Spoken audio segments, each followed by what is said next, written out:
Indus TMT presents ನಾನು Ayodhya. Indus 555 DTMT. Indus ಒಳಗೆ ನೆಮ್ಮದಿ ಹೊರಗೆ. Co-powered by Starlight. Fall in love with your home.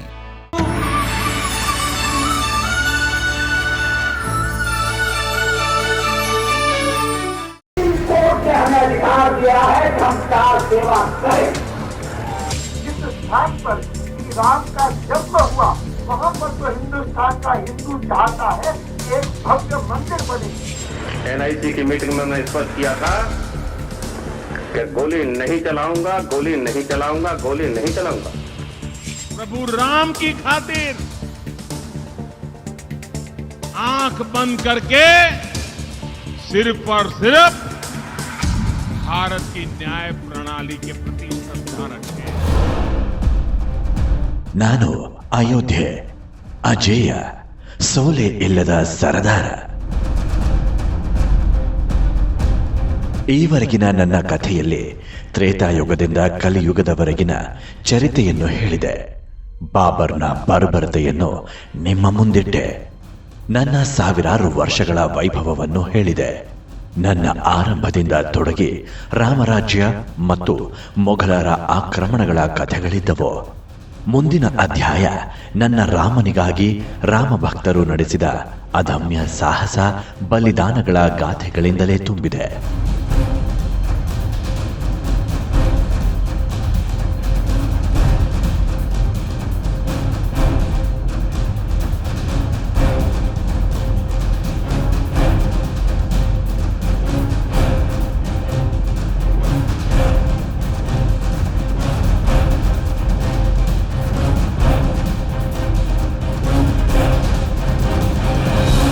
ಮಾನವತೆಯ ಶ್ರೇಷ್ಠವಾದ ಆದರ್ಶಗಳ ರಕ್ಷಣೆಗಾಗಿ ನನ್ನ ರಾಮನು ತನ್ನ ಅವತಾರದಿಂದ ತೊಡಗಿ ನಿರ್ಯಾಣದವರೆಗೆ ಸಂಘರ್ಷವನ್ನೇ ಮಾಡಿದ, ಯುದ್ಧಗಳನ್ನು ಮಾಡಿದ. ಈಗ ನಾನು ಅಯೋಧ್ಯೆ ನನ್ನ ರಾಮನಿಗಾಗಿ ನಡೆಯುತ್ತಿದ್ದ ಮತ್ತೊಂದು ಮಹಾ ಸಂಘರ್ಷಕ್ಕೆ ಸಾಕ್ಷಿಯಾಗುತ್ತಿದ್ದೆ.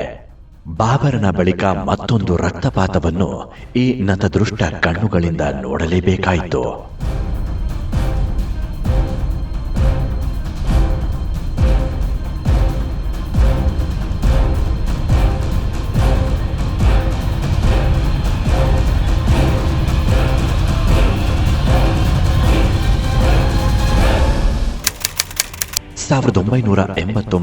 ಅಕ್ಟೋಬರ್ 30 ಆ ದಿನ ಒಂದು ಮಹಾಯುದ್ಧವನ್ನು ಕಣ್ಣೆದುರೇ ನೋಡುವವನಿದ್ದೆ. ಸರೆಯು ಶಾಂತವಾಗಿ ಹರಿಯುತ್ತಿದ್ದಳು. ಅವಳು ಇಂತಹ ಎಷ್ಟೋ ಯುದ್ಧಗಳನ್ನು ಕಂಡವಳು. 1000 ವರ್ಷಗಳಿಂದ ಅವಳ ಒಡಲೊಳಗೆ ಹರಿದ ರಕ್ತವದೆಷ್ಟೋ. ಸಾವಿರಾರು ಜನರ ಪಾರ್ಥಿವ ಶರೀರಗಳು ತೇಲಿದ್ದವು ಅಲ್ಲಿ. ಈ ದಿನವೂ ಹಾಗೆ ಆಗಿತ್ತು.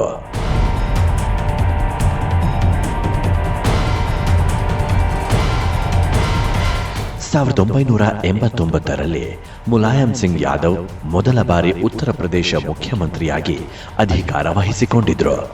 ಕುಸ್ತಿಪಟುವಾಗಿದ್ದ ಮುಲಾಯಂ ಸಿಂಗ್ ರಾಜಕೀಯದ ಅಖಾಡದಲ್ಲಿ ಆ ದಿನವೂ ಒಂದು ಜಂಗಿ ಕುಸ್ತಿಗೆ ಪಟ್ಟು ಬದಲಿಸುತ್ತಿದ್ದರು. ಆಗ ಕೇಂದ್ರದಲ್ಲಿ ಚಂದ್ರಶೇಖರ್ ಪ್ರಧಾನಮಂತ್ರಿಯಾಗಿದ್ರು. ಚಳಿಗಾಲ ಆರಂಭವಾಗಿತ್ತು. ಉತ್ತರ ಪ್ರದೇಶದ ರಾಜಧಾನಿ ಲಕ್ನೋದಿಂದ 100 ಕಿಲೋಮೀಟರ್ ದೂರದಲ್ಲಿರುವ ಅಯೋಧ್ಯೆ ಕೊತ ಕುದಿಯುತ್ತಿತ್ತು.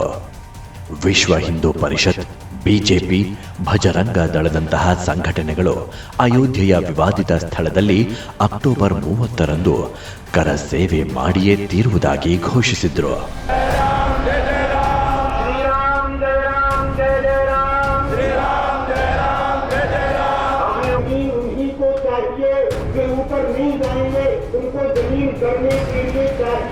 अपने अलावा दुनिया में और किसी को जीने 1987ರಿಂದಲೇ, ಅಂದರೆ ಬಾಬ್ರಿ ಮಸೀದಿಯ ಬಾಗಿಲು ತೆರೆದು ರಾಮ ಪೂಜೆಗೆ ಅವಕಾಶ ನೀಡಿದ ದಿನದಿಂದಲೇ ಅಯೋಧ್ಯೆ ಬೂದಿ ಮುಚ್ಚಿದ ಕೆಂಡದಂತಿತ್ತು. ಹಿಂದೂಗಳಿಗೆ ಪೂಜೆ ಮಾಡಲು ಅವಕಾಶ ನೀಡಲಾಗಿತ್ತು. ಆದರೆ ಮುಸ್ಲಿಮರು ಅತ್ತ ಕಾಲಿಡುತ್ತಲೇ ಇರಲಿಲ್ಲ. ಆ ನಂತರ ವಿಶ್ವ ಹಿಂದೂ ಪರಿಷತ್ ಸೇರಿ ಸಂಘ ಪರಿವಾರದ ಸಂಘಟನೆಗಳು ಅಲ್ಲಿ ರಾಮ ಮಂದಿರ ನಿರ್ಮಾಣವಾಗಲೇಬೇಕೆಂದು ಪಟ್ಟು ಹಿಡಿದಿದ್ವು. ಕರಸೇವೆ ಎಂಬ ಶ್ರಮದಾನಕ್ಕೆ ಜಮೀನು ಹದಗೊಳ್ಳುತ್ತಿತ್ತು.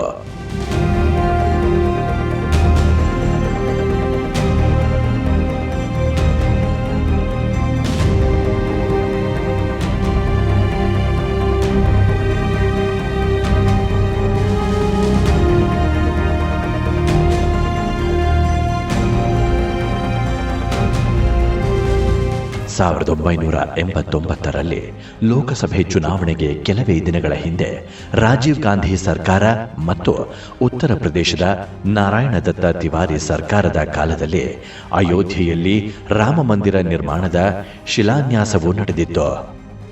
ಆದರೆ ಅವರ ದೂರದೃಷ್ಟಿಯ ರಾಜಕಾರಣ ಉಲ್ಟಾ ಹೊಡೆದಿತ್ತು.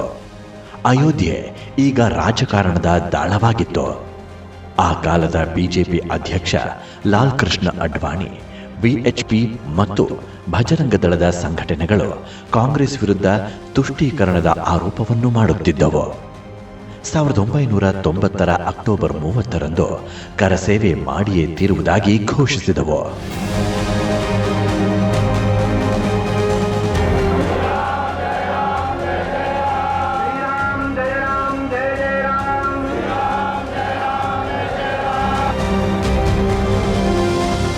ಈ ಘೋಷಣೆಯಿಂದ ಉತ್ತರ ಪ್ರದೇಶದ ಮುಖ್ಯಮಂತ್ರಿ ಮುಲಾಯಂ ಸಿಂಗ್ ಯಾದವ್ ಮತ್ತು ಬಿಹಾರದ ಸಿಎಂ ಲಾಲು ಪ್ರಸಾದ್ ಯಾದವ್ ಆತಂಕಿತರಾದರು.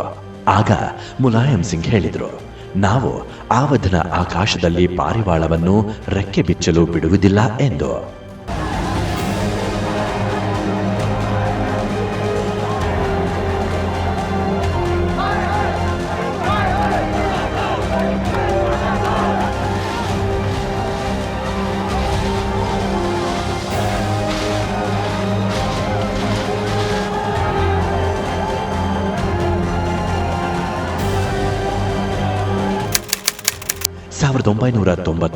ಅಕ್ಟೋಬರ್ 30 ಬೆಳಗ್ಗೆ 10 ಗಂಟೆ. 1990ರ ಅಕ್ಟೋಬರ್ 21ರಿಂದಲೇ ಅಯೋಧ್ಯೆಯಲ್ಲಿ ಕರಸೇವಕರ ದಂಡು ನೆರೆಯುತ್ತಿತ್ತು. ಆ 61 ಎಕರೆ ವಿಶಾಲವಾದ ಜಾಗದಲ್ಲಿ ಲಕ್ಷಾಂತರ ಕಾರ್ಯಕರ್ತರು ಜಮೆಯಾಗಿದ್ರು. ಎಲ್ಲರ ಕಣ್ಣು ವಿವಾದಿತ ಗುಂಬಸ್ಗಳತ್ತ ನೆಟ್ಟಿತ್ತು. ಬೆಳಗ್ಗೆ 10 ಗಂಟೆಯ ವೇಳೆಗೆ 4 ದಿಕ್ಕಿನಿಂದಲೂ ಕರಸೇವಕರು ಗುಂಬಸ್ಗಳತ್ತ ಹೋಗಲು ಪ್ರಯತ್ನಿಸಿದ್ರು. ಆದರೆ ವಿವಾದಿತ ಕಟ್ಟಡದ ಸುತ್ತಲೂ ಇದ್ದ ಭಾರಿ ಎತ್ತರದ ಮುಳ್ಳು ತಂತಿಗಳ ಬ್ಯಾರಿಕೇಡ್ ಅನ್ನ ದಾಟುವುದು ಅಷ್ಟು ಸುಲಭವಾಗಿರಲಿಲ್ಲ. ಅಯೋಧ್ಯೆಯಲ್ಲಿ ಅಂದು 30,000 ಭದ್ರತಾ ಸಿಬ್ಬಂದಿಗಳು ಪಹರೆಗಿದ್ರು. ಗುಂಬಸ್ನ ಸುತ್ತಲಿದ್ದ ಅಂಗಡಿಗಳ ಮೇಲೆ ಬಂದೂಕು ಹೊತ್ತು ನಿಂತಿದ್ರು. ಯಾರು ಬಾಬ್ರಿ ಮಸೀದಿಯ ಬಳಿ ಹೋಗುವ ಕೆಲಸ ಮಾಡಬೇಡಿ ಅಂತ ಪೊಲೀಸರು ಲೌಡ್ ಸ್ಪೀಕರ್ನಲ್ಲಿ ಕೂಗಿ ಹೇಳುತ್ತಿದ್ರು. ಆದರೆ ಕರಸೇವಕರು ಪೊಲೀಸರ ಮಾತುಗಳನ್ನು ಕೇಳಲೇ ಇಲ್ಲ.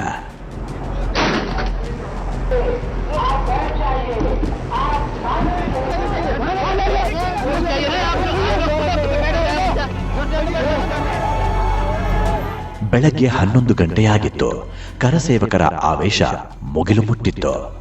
ಕರಸೇವಕರನ್ನು ವಶಕ್ಕೆ ಪಡೆಯಲೆಂದು ಅಲ್ಲೊಂದು ಪೊಲೀಸ್ ವಾಹನವನ್ನು ನಿಲ್ಲಿಸಲಾಗಿತ್ತು. ಆ ವೇಳೆಗೆ ಅಲ್ಲಿ ಒಂದು ಕೌತುಕ ನಡೆಯಿತು. ಎಲ್ಲಿದ್ದನೋ ಒಬ್ಬ ಸಾಧು ಹನುಮಾನ್ ಗಡಿಯ ಪಕ್ಕ ನಿಲ್ಲಿಸಿದ್ದ ಬಸ್ ಅನ್ನು ಏರಿದ. ಬಸ್ನ ಚಾಲಕನನ್ನು ತಳ್ಳಿ 1000ಕ್ಕೂ ಹೆಚ್ಚು ಕರಸೇವಕರು ವಿವಾದಿತ ಗುಂಬಸ್ನ ಪರಿಸರದತ್ತ ಓಡಿಯೇ ಬಿಟ್ಟರು.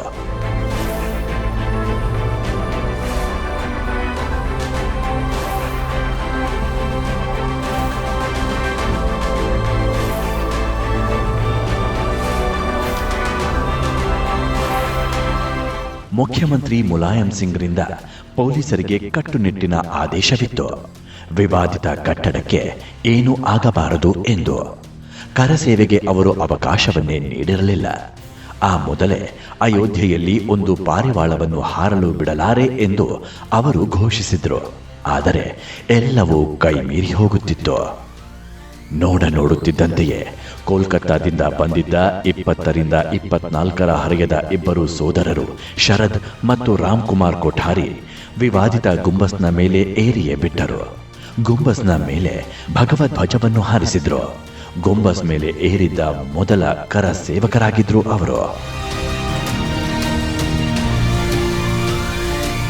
80 के दशक में पहली बार 83-84 में यहाँ पर राम जन्मभूमि सेवा समिति उसकी तरफ से प्राकट्योत्सव के अवसर पर जो जुलूस निकला वो अयोध्या में उतना बड़ा जुलूस उसके पहले और उसके बाद में कभी नहीं निकला। का राम जन्मभूमि यह विवादित परिसर था, उसके ऊपर भगवा झंडा लगा और उस झंडे को किसी ने उतारने की कोशिश नहीं की, किसी ने विरोध नहीं किया, मुस्लिम पक्ष ने भी उसका विरोध नहीं किया।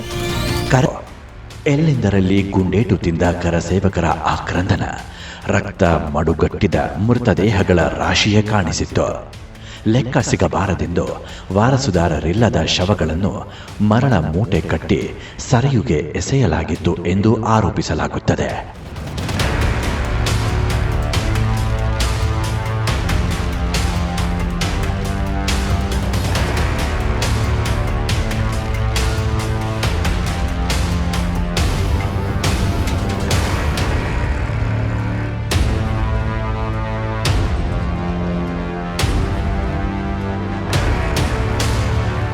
ಐದು ಶತಮಾನಗಳಿಂದ ರಾಮಭಕ್ತರ ರಕ್ತ ಹರಿದ ಸರಯೂನಲ್ಲಿ ಆ ದಿನವೂ ಅನಾಮಿಕ ಕರಸೇವಕರ ಮೃತದೇಹಗಳು ತೇಲಿದವು. ಪಾರಿವಾಳಗಳಲ್ಲ, ಅಯೋಧ್ಯೆಯ ಆಕಾಶದಲ್ಲಿ ರಣಹದ್ದುಗಳೇ ಹಾರಾಡಿದವು.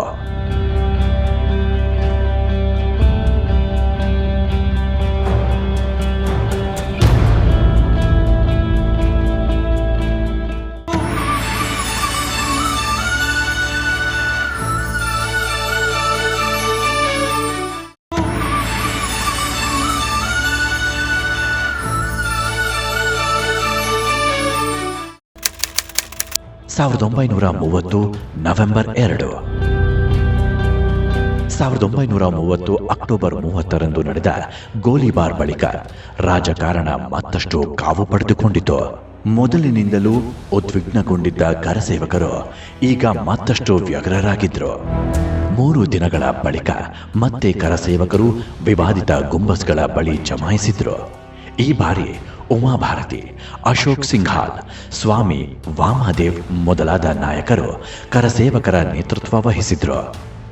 ದೇಶದ ಬೇರೆ ಬೇರೆ ಅಕ್ಟೋಬರ್ 30ರಂದು ಗುಂಬಸ್ ಮೇಲೆ ಭಗವಧ್ವಜ ಹಾರಿಸಿದ ಶರದ್ ಮತ್ತು ರಾಮ್ ಕುಮಾರ್ ಕೊಠಾರಿ ನವೆಂಬರ್ 2ರಂದು ಕೂಡ ಅಯೋಧ್ಯೆಯಲ್ಲೇ ಇದ್ದರು. ವಿನಯ್ ಕಟಿಯಾರ್ ನೇತೃತ್ವದಲ್ಲಿ ದಿಗಂಬರ ಅಖಾಡದಿಂದ ಹನುಮಾನ್ ಗಡಿ ದೇವಾಲಯದತ್ತ ಹೋಗುತ್ತಿದ್ರು. ಆಗ ಪೊಲೀಸರು ಗುಂಡಿನ ದಾಳಿ ನಡೆಸಿದ್ರು. ಎದೆಗೆ ಬಿದ್ದ ಗುಂಡೇಟಿನಿಂದ ಕೆಳಗುರುಳಿದ್ರು. ಬಳಿಕ ಕೆಂಪು ಗೋಪುರಗಳಿದ್ದ ಬೀದಿಯತ್ತ ತೆರಳಿ ಮನೆಯೊಂದರಲ್ಲಿ ಅವಿತುಕೊಂಡರು. ಕೆಲವೇ ಕ್ಷಣಗಳಲ್ಲಿ ಮತ್ತೆ ಹೊರಬಂದ ಅವರ ಮೇಲೆ ಪೊಲೀಸರು ಗುಂಡಿನ ಸುರಿಮಳೆಗೈದರು. ಸ್ಥಳದಲ್ಲೇ 2 ಸೋದರರು ಪ್ರಾಣ ಬಿಟ್ಟರು.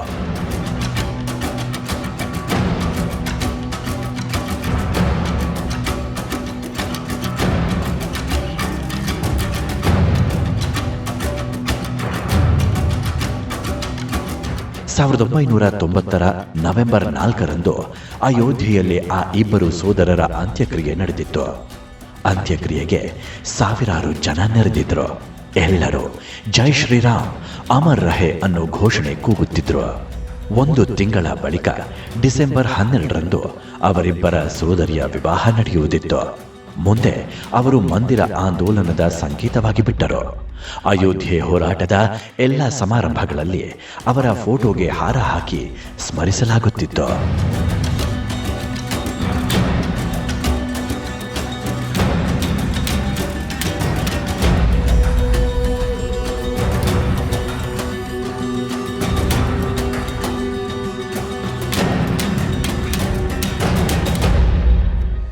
ಸರ್ಕಾರ ಗೋಲಿಬಾರ್ ಮಾಡುತ್ತದೆ ಎಂದು ಆಗಿಬಿಟ್ರು. ಮುಂದೆ ಒಂದು ವರ್ಗ ಅವರಿಗೆ ಮುಲ್ಲಾ ಮುಲಾಯಂ ಎಂದೇ ಹೆಸರಿಟ್ಟರು. 1990ರ ಗೋಲಿಬಾರ್ನ ನಂತರ ನಡೆದ ಉತ್ತರ ಪ್ರದೇಶ ವಿಧಾನಸಭೆ ಚುನಾವಣೆಯಲ್ಲಿ ಮುಲಾಯಂ ಸಿಂಗ್ ಅತ್ಯಂತ ಹೀನಾಯ ರೀತಿಯಲ್ಲಿ ಸೋಲನ್ನು ಅನುಭವಿಸಿದ್ರು. ಎಷ್ಟೋ ವರ್ಷಗಳ ಬಳಿಕ ಮುಲಾಯಂ ಸಿಂಗ್ ಯಾದವ್ ಈ ಗೋಲಿಬಾರ್ ಘಟನೆಗೆ ಪಶ್ಚಾತ್ತಾಪ ಪಟ್ಟು ಮಾತನಾಡಿದ್ರು. ಒಂದು ಸಂದರ್ಶನದಲ್ಲಂತೂ ಅವರು ತಾನು ಕರಸೇವಕರ ಮೇಲೆ ಗೋಲಿಬಾರ್ ಮಾಡಿ ದೊಡ್ಡ ತಪ್ಪು ಮಾಡಿಬಿಟ್ಟೆ ಎಂದು ಹೇಳಿಯೂ ಬಿಟ್ಟರು. ಆದರೂ ಮುಲಾಯಂ ಸಿಂಗ್ ಮೇಲೆ ಒಂದು ವರ್ಗಕ್ಕಿದ್ದ ಕೋಪ ಈಗಲೂ ಕಡಿಮೆಯಾಗಲೇ ಇಲ್ಲ.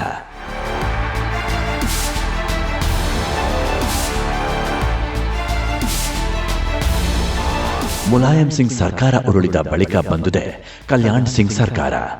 1992ರ ಡಿಸೆಂಬರ್ 6ರಂದು ಮತ್ತೆ ಕರ ಸೇವೆಯ ಘೋಷಣೆ ಮಾಡಲಾಗಿತ್ತು. ಕಟಿಬದ್ಧರಾದ ದೊಡ್ಡ ಪಡೆಯೇ ಸಿದ್ಧವಾಗುತ್ತಿತ್ತು. ಇದು ಭಾರತದ ರಾಜಕಾರಣವನ್ನೇ ಬದಲಿಸಿದ ಯಾತ್ರೆ. ಇಡೀ ದೇಶವೇ ಅಯೋಧ್ಯೆಯತ್ತ ನೋಡಿದ ಯಾತ್ರೆ. ಈ ಘಟನೆಯನ್ನು ಮರೆತು ಭಾರತದ ರಾಜಕಾರಣದ ಚರಿತ್ರೆಯನ್ನು ಕಟ್ಟಲಿಕ್ಕೆ ಆಗದು ಎಂಬಷ್ಟು ಪರಿಣಾಮ ಉಂಟು ಮಾಡಿದ ಯಾತ್ರೆ.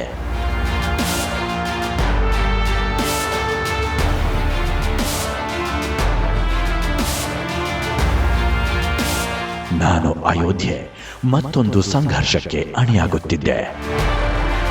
ನಾಳೆಯ ಎಪಿಸೋಡ್ನಲ್ಲಿ ಆ ರೋಚಕ ಅಧ್ಯಾಯವನ್ನು ನಿಮ್ಮೆದುರು ಇಡುತ್ತೇನೆ. ಜೈ ಸೀತಾರಾಮ್.